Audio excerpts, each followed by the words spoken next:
Hello, everybody. How's it going? Alrighty. Well, let's go ahead and get started then. Since it looks like everybody has been able to join us, thank you, everyone. Thank you for joining us for our first virtual olive oil tasting. We're super excited about this. We have our special guest and just a little bit about the Pacific Italian Alliance. We are an Italian heritage organization, and we partner with the local community to celebrate Italian heritage and culture. And that's what we're doing today, is talking a lot about olive oil, because you can't imagine anything that is more Italian than olive oil, except maybe pasta and wine. And so we will talk about olive oil, and we'll get the opportunity to learn a whole bunch. We're pretty lucky to have special guests. We have Brady Whitlow, and this is his quick little bio, but started off life as an accountant and discovered food. He worked with a startup company, Muir Glen, as one of the founding partners. And Muir Glen went from zero to $18 million in just 8 years. And then it was sold to Small Planet Foods and later General Mills. Brady's also worked for some of the other food names that you may be familiar with: Amy's Kitchen, a personal favorite, as well as Barbara's Bakery, and you've even owned your own restaurant. So Brady has a lot to tell us about food. I am going to go ahead and turn it over to Brady now. And Brady, I'm going to go ahead and stop sharing my screen really quick here, and then spotlight you. There we go. Thank you, Andrea. And welcome, everybody. Thank you for having me. I know a few of you, of course. Mr. Trezza there, you put us in touch here, so thanks for doing that. I think this is going to be fun. It's, as we're all well aware, it's a new world, and virtual tasting is a new experience for us. So hopefully this is interesting and valuable, and I think you'll get a lot out of it. I assume everybody has gotten their kits. If you have, you should be set up now. I'm going to try and show you a quick, quick view of what my kit looks like, all set up. Got my apples, my oils poured. Please don't start tasting or smelling your oils yet. We'll get to that later. And whatever you do, don't eat your jelly bean. You're probably curious what that's about. I'd like to briefly, and I don't know if Andrea, you want to highlight her, but Maiya Hirschbein is a colleague of mine. She'll be on the call, and she's done a lot of the virtual tastings. Hi, Maiya. Maiya is an olive oil expert in no uncertain terms. She's studied olive oil in Italy. She's worked in the olive oil industry. Maiya and I have known each other for, probably going on 15 years. Maiya has actually talked about olive oil on the Dr. Oz show. She's embarrassed to say that, but it's true. So Maiya will cover me when I make missteps and fill in some of the information that I might not get to. Yes, happy to do that. Yeah. So thanks for joining us, Maiya. So I'm going to dive right in. Let me tell you what we're going to do today. I'm going to give you a little background on our family, how we got into olive oil. I'm going to walk you through some interesting aspects of the world of olive oil, and then we'll dive right into tasting olive oil from the tasting kits we sent you. There will be plenty of time for questions at the end. If you have, urgent, pressing questions in the middle, you can text them over to Andrea, and she can stop me. But there will be plenty of time to answer questions, and don't be shy. And I understand we have people from as far away as San Diego. If you're on the call, that's great. Thank you. And we also have a couple of Girl Scouts with us that are working on their, I think, some sort of food badge, which is wonderful because this is in fact a very local product, and I think that's part of the badge. So happy to have you with us as well. So again, my name's Brady Whitlow. Not very Italian, is it? I like to tell people I'm IBM. Italian by marriage. In fact, I married a Corto posse, and I've been immersed in the Italian way of life for over 30 years, including making our own homemade salami. So if you see me talking with my hands more than normal waspy guys do, that's because I've been immersed in the Italian culture. I have been fortunate to be part of the Corto posse family. We are, in fact, a farming and food family. Some of you may know of the Corto posse, local Stockton, Lodi family.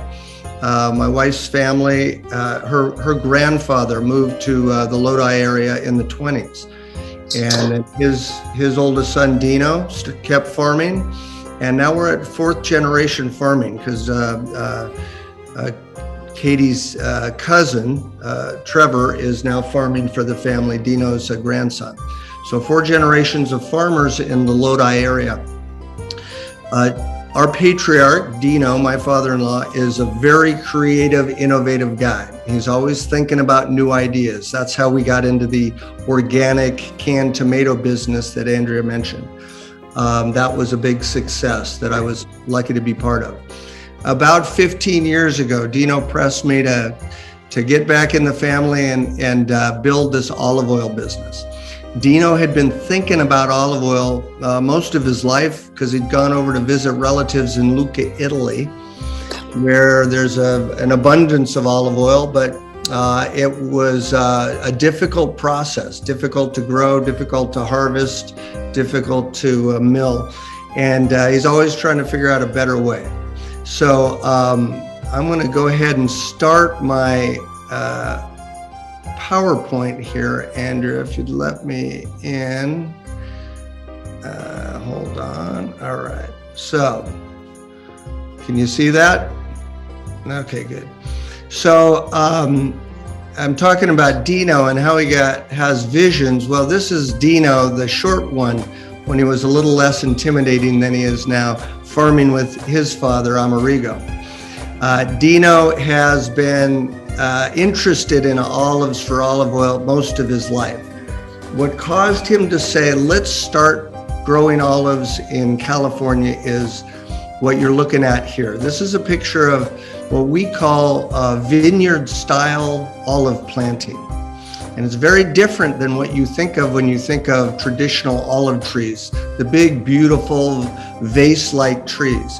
These olives are grown more like grapevines, hedge-rowed and over-the-row harvested. And there's a very important reason why we do this, and it has everything to do with flavor. And that's what we're going to be talking about today. So once Dino saw this method of growing olives that was pioneered by the Spaniards, he said, I'm all in California. So we started planting about 17 years ago now, built what at that time was a small mill and continued to expand it into what is today, I would call one of the premier mills in the world, located right in Lodi.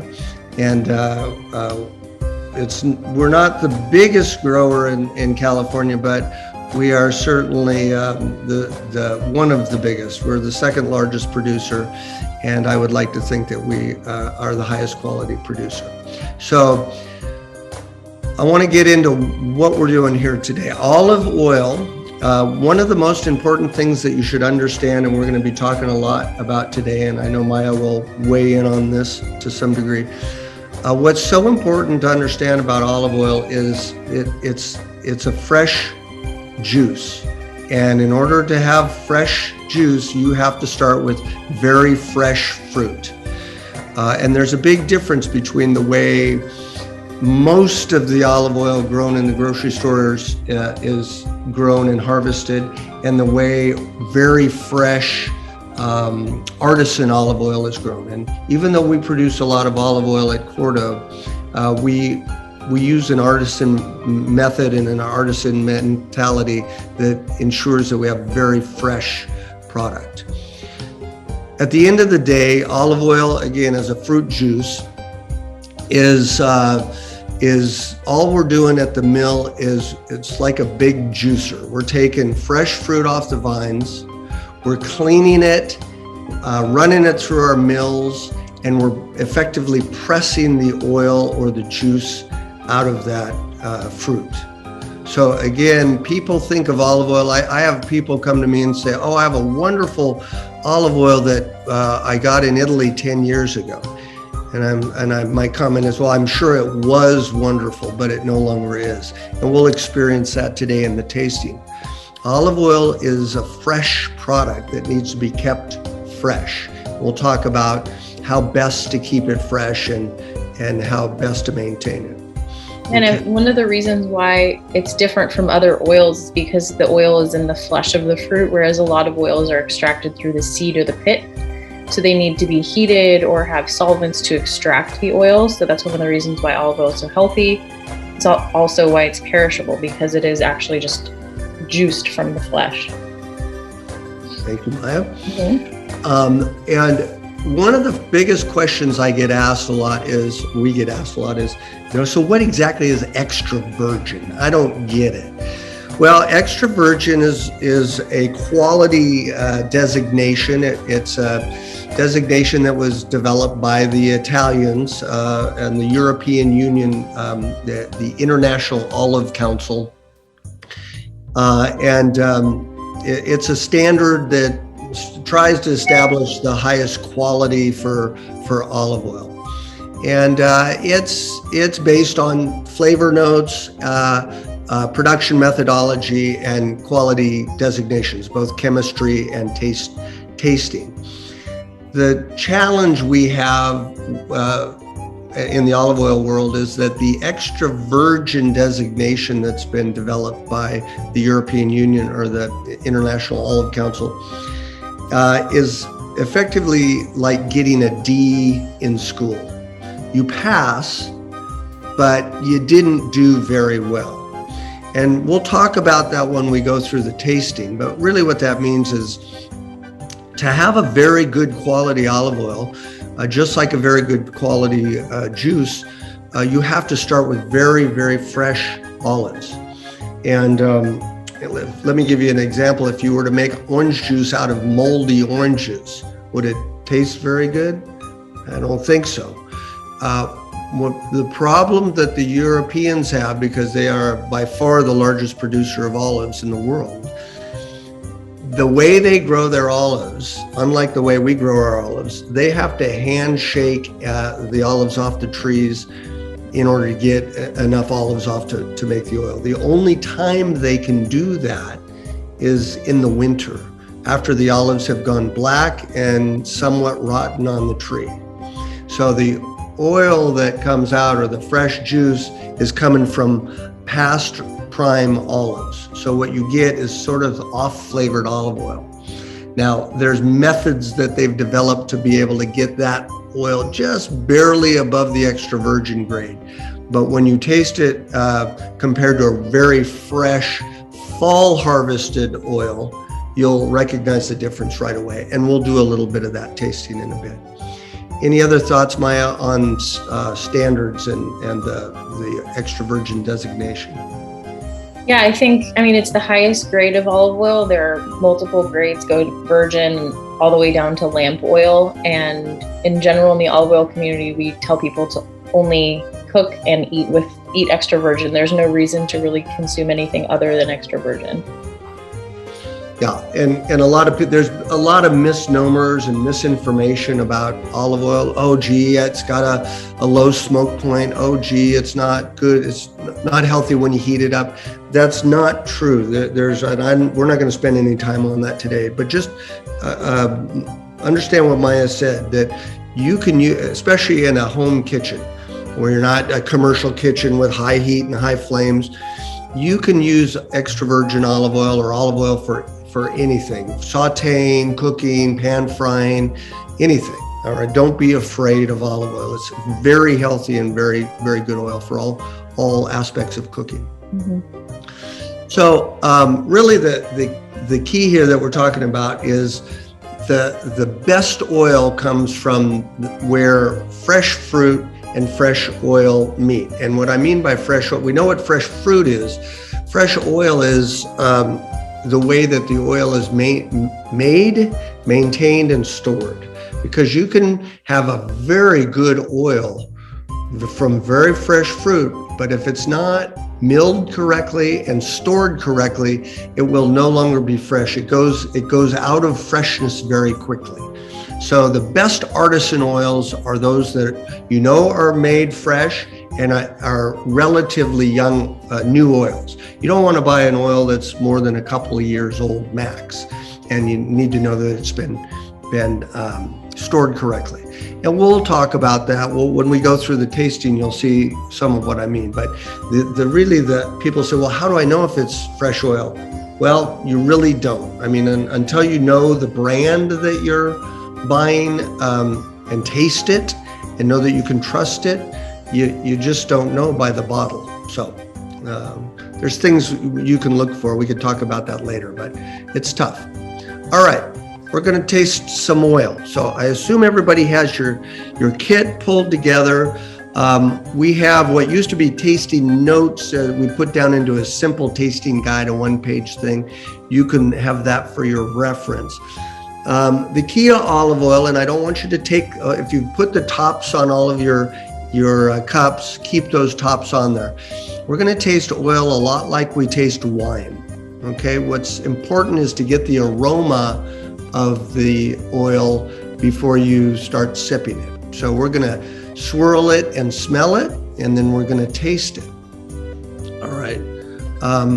You've got water. If I think Andrea said have apple. You can take a little bite of apple between oils, and that'll cleanse your palate. That's helpful. And you've got some notes that you can reference. Okay, the jelly bean. What the jelly bean is for is to prove to you all, which some of you are foodies, some may not be. What I want you to do is I want you to take the jelly bean before you put it in your mouth. I want you to hold your nose like this, right? I want you to hold your nose. Come on, Trezzo, hold your nose. All right, there it is. Now put the jelly bean in your mouth. Start chewing on it. Can you taste it? A little bit, not much. Let go of your nose. Wow. Wow. Let go of your nose, Bill. Can you get that? I mean, what that tells you is you taste with your nose. You taste with your nose. Okay? Now, get that taste out of your mouth, quick. Because we're going to start tasting some oil. All right? So take a little water. Take a little bite of apple or whatever you got there. What we're going to be talking about are the different aspects of oil. Things to pay attention to. Again, the professional tasters that taste olive oil, believe it or not, have a more disciplined and complete protocol than wine tasters. And the tasting world, including wine tasters, will acknowledge that there is more nuance and flavor variety in olive oil than there actually is in wine, believe it or not. Just Americans haven't really been exposed to it because we haven't been exposed to very fresh, fruity oil. Okay, so what you're going to be looking for is fruit, which is kind of when you smell the oil, you get some fruit notes to it. You'll think olive, you might think green grass, you might think tropical, different things. The body, how the fullness of the oil, peppery or pungency in the back of your throat, and how big it is it really intense? And then is it kind of greasy or is it clean? All right. So let's go to the first oil. The fall harvest oil. So this, grab it, keep the top on it, and I want you to warm it up with your hand. The key is to get it warm. Like I said, like a wine, you want to get the volatiles working in that oil, okay? This is our Cordo Truly extra virgin olive oil. This is harvested fresh in the fall when the olives are green, just starting to turn purple. So you're going to get a very fresh, clean oil here. So take the top off and smell it. Okay, you should get very fresh olive notes, maybe some green grass. Some people say they can pick up some ripe tomato or a green tomato. All right, and then you take a little sip. You don't have to guzzle it, just a little bit. And you slurp it.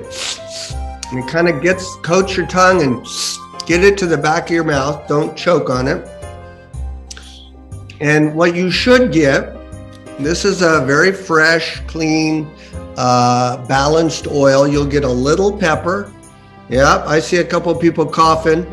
If you're not used to oil, to fresh oil, you'll get a little bit of pungency, especially when you slurp it like that.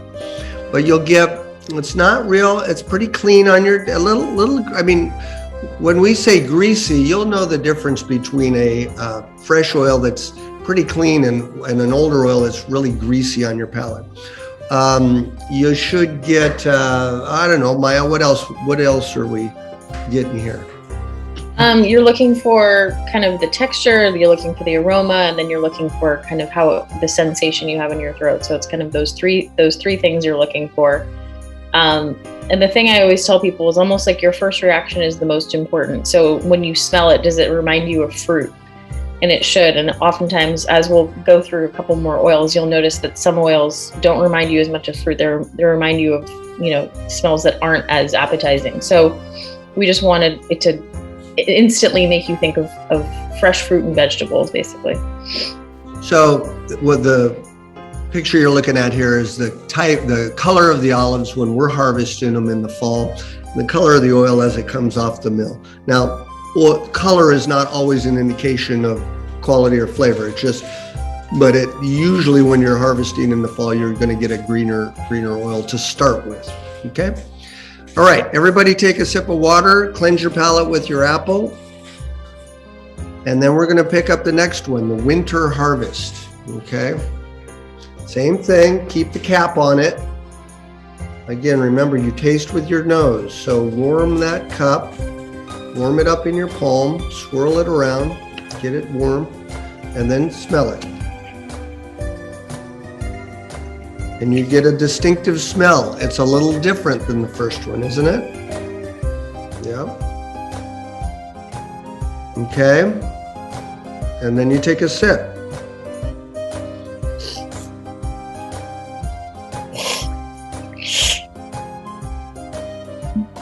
Okay. This is what is probably in most of your pantries, unless you're spending money on quality artisan oil. You're going to get burn. That's not necessarily an indication of quality, but what you really are sensing here is what you smell. So this is what most of the grocery store olive oil is. It's winter harvest. They start with overripe black olives. You can see the color of the oil that comes out. It's not very good quality fruit to start with. So you end up with kind of an off flavor. There's a whole bunch of different flavor notes that professional tasters talk about. I'm not going to get into things like fusty and musty and muddy sediment, and there's problems that occur with older fruit. So just suffice it to say it's not that fresh, clean, crisp taste. So hopefully that's come through for all of you. Maiya, anything I'm missing there? Yeah, I think the thing that I always remember is the smell of crayons. It's like if you smell crayon in an olive oil, then you can know that it's not as fresh. And so usually that rings a bell for people because it's basically the smell of kind of an aged wax.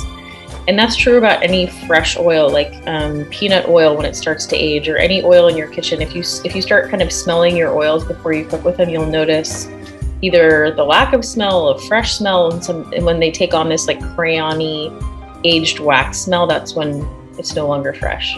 Yeah, perfect. Okay, so let's get rid of that taste and move on to the next one, which we call our varietal. Okay, so cleanse your palate, a little bit of apple, a little water, Best to use green apple, but any apple's fine. And then do the same thing. Okay, so this varietal, if my team sent us what I expected, should be our Koroniki. Is that what you understand, Maiya? It smells like a nice Koroniki. She's good. So there's hundreds of varietals of olives that go into olive oil. We at Cordo grow 3 varietals: Arbequina, Arbesana, and Koroniki. So when you get a single varietal, as a experienced taster, you can tell what it is to some degree. So this is a single varietal, fresh fall harvest oil. See if you can smell a difference. Yeah, do the same thing, warm it up, get the volatiles going.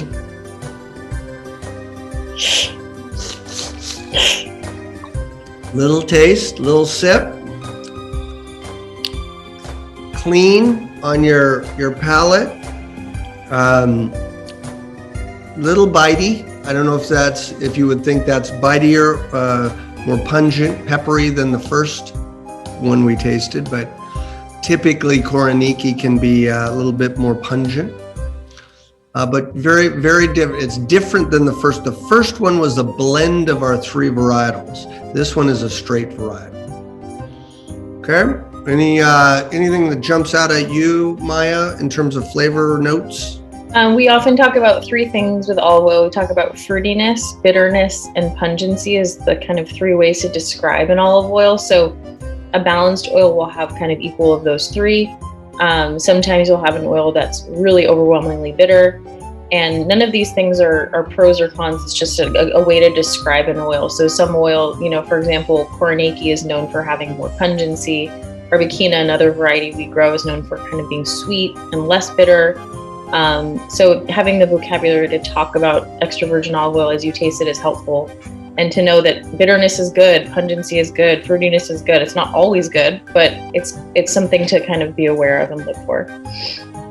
Yeah, a lot of times when I'm meeting with new olive oil millers, artisan millers, they're very, of course, always proud of their oil, and they'll hand me an oil, and it's really strong. It's either really pungent or really bitter, and it's big, but it's not balanced. And what you look for is what Maiya was describing. Those 3 things: fruit, bitter, and pungent, should be balanced, so you get a nice rounded oil. So, all right, let's clean our palates and move on to and again, I'm sorry, one of the things that you can start to experience when you get into different varietals are all these kind of different flavor notes. Believe it or not, when you get it, and I get some grief from Dino sometimes because he calls me this artisan wine attitude. Oh, I get buttery notes. I get tropical stone fruit notes. Well, you really can. It's kind of fun when you get into the olive oil world. So anyway, let's move on to the next one. Okay, this oil is an interesting example of oxidation. I want you to do the same thing. Warm it up, keep the lid on, and take a nice big smell.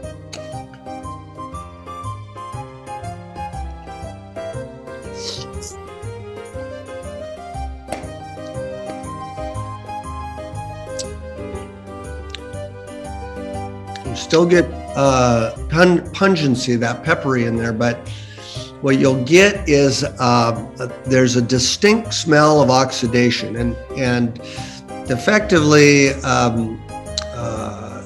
everybody understands that oil is a fat, and all fats turn rancid when they oxidize.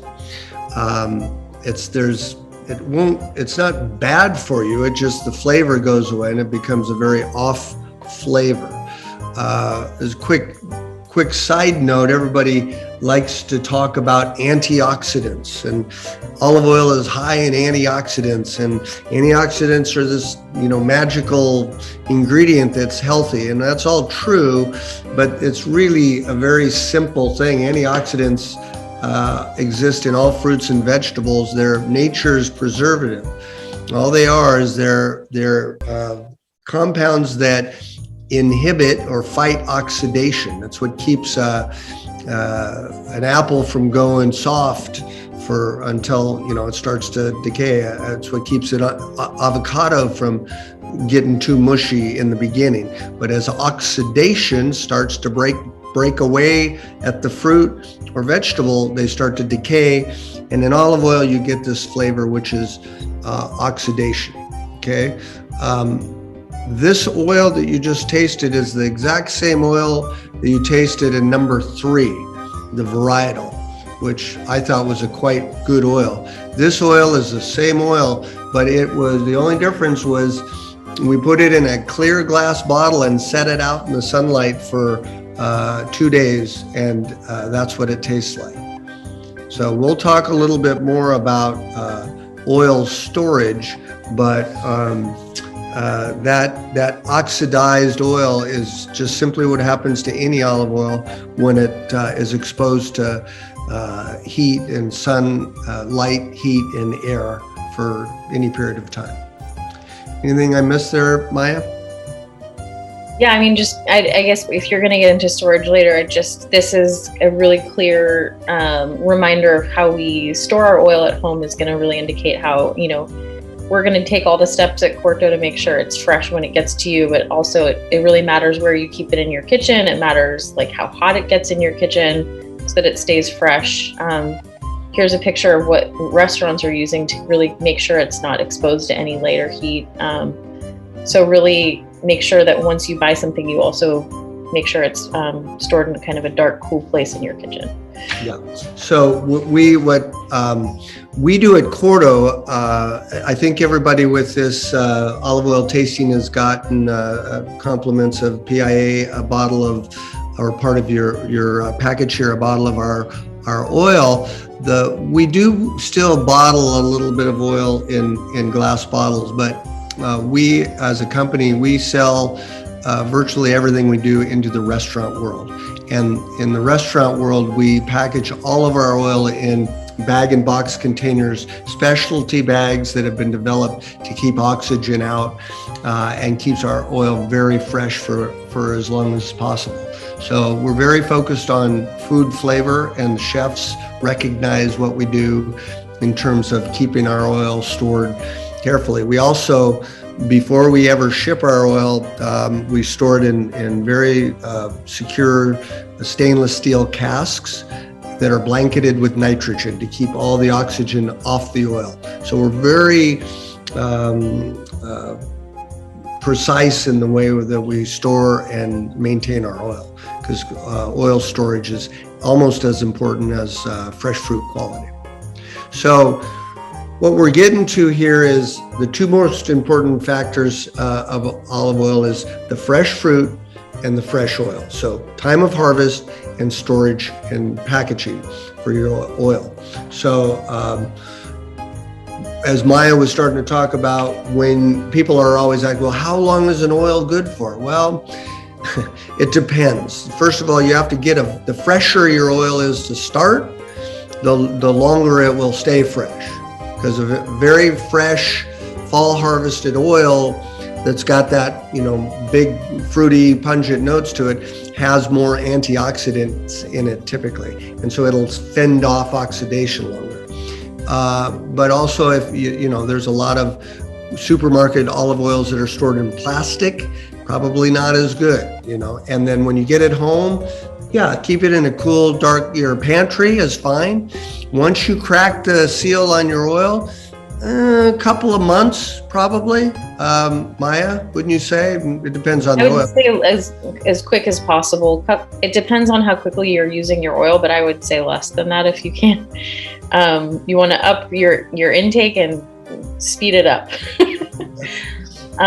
We always hear stories about people coming back from like, amazing vacation in Turkey or Italy and saving it. And that's just the opposite of what you want to do. You really want to use it quickly. Yeah, I frequently I'll give friends a fresh bottle of oil right off the line, and then I'll come back 9 months later, they're still saving it. I'm like, what are you doing? So don't do that.